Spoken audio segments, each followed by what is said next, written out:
চাৰি ৰাজ্যত তচনচ বিজেপি কাম নিদিলে মোদীৰ চমুকে 400খন আসন পাৰ কৰাৰ লক্ষ্যৰে নিৰ্বাচনত অৱতীৰ্ণ হোৱা এনডিএ দলে 300খন আসন লাভ কৰিবলৈ সক্ষম নহল।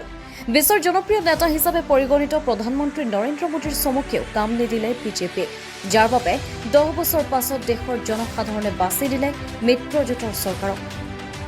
বিজেপি দলে জোৰদাৰ প্ৰচাৰ চলোৱাৰ পাছতো সংখ্যাগৰিষ্ঠতা লাভ কৰিব নোৱাৰিলে বিজেপিয়ে।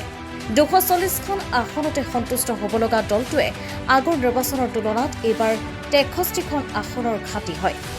উত্তৰ প্ৰদেশ, ৰাজস্থান, মহাৰাষ্ট্ৰ আৰু পশ্চিমবংগ আদিত বিজেপি দলৰ অৱস্থা অতি শোচনীয় হৈ পৰিছে। 2014 চনৰ এই 4খন ৰাজ্যত 121খন বিজেপিয়ে নিজাববীয়াকৈ জয় লাভ কৰিছিল। 2019 চনৰ নিৰ্বাচনত ইয়াৰ সংখ্যা হৈছিলগৈ 127খন। কিন্তু 2024 চনৰ নিৰ্বাচনত এই ৰাজ্যসমূহত ভেটি উচন হয় বিজেপিৰ।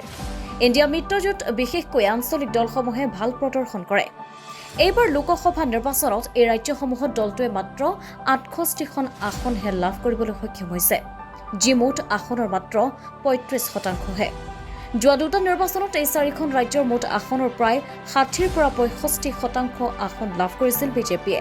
যোৱা নিৰ্বাচনত উত্তৰ প্ৰদেশত বিজেপিৰ আসন কমি গৈছিল যদিও পশ্চিমবংগত কৰা প্ৰদৰ্শনৰ বাবে 300 পাৰ হৈছিল। বিগত সাধাৰণ নিৰ্বাচনত উত্তৰ প্ৰদেশৰ 62খন আসন লাভ কৰা বিজেপিৰ এইবাৰ 32খনহে লাভ কৰিবলৈ সক্ষম হৈছে। ইয়াৰ এটা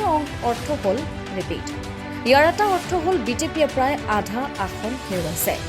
অন্যহাতে উত্তৰ প্ৰদেশৰ পিছত সৰ্বাধিক সাংসদ থকা ৰাজ্য হ'ল মহাৰাষ্ট্ৰ। ইয়াত আছে 48জন সাংসদ। ৰাজ্যখনত 3টা দলৰ সৈতে মিত্ৰতা কৰি নিৰ্বাচনত অৱতীৰ্ণ হোৱা বিজেপিয়ে এক বৃহৎ বিপৰ্যয়ৰ সন্মুখীন হৈছে। বিজেপিয়ে 28খন আসনৰ প্ৰাৰ্থী প্ৰক্ষেপ কৰিছিল। বিগত দুটা নিৰ্বাচনত অবিৰতভাৱে 23খন আসন লাভ কৰি অহা বিজেপিয়ে এইবাৰ দুটা অংকৰ সংখ্যাও স্পৰ্শ কৰিব পৰা নাই। পূৰ্বতে মহাৰাষ্ট্ৰত এখন আসন পোৱা কংগ্ৰেছে এইবাৰ 13খন আসন লাভ কৰিবলৈ সক্ষম হৈছে।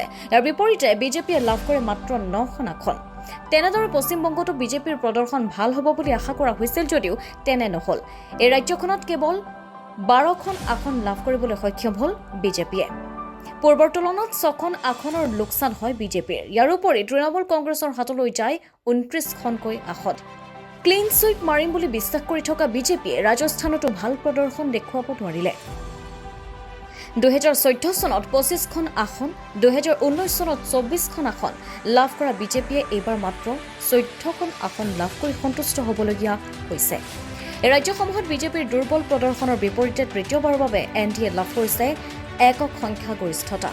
কিন্তু বিজেপিয়ে এইবাৰ সহজে চৰকাৰ গঠন কৰিব পাৰে নে নোৱাৰে সেয়া কোৱা কঠিন, কিয়নো চৰকাৰ গঠনৰ বাবে ইণ্ডিয়া মিত্ৰজোঁটে চলাইছে সকলো চেষ্টা।